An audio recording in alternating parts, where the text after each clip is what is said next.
Dobrý den, jmenuji se Lukáš Činčala a je mi 19 let. Za 3 týdny ukončím studium na Masarykově gymnáziu v Příboře.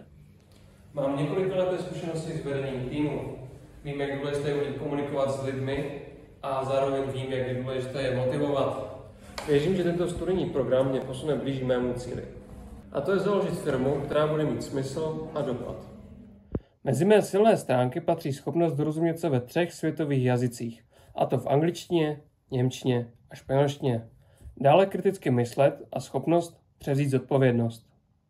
Jsem zvyklý pracovat a hledat řešení i v náročných situacích.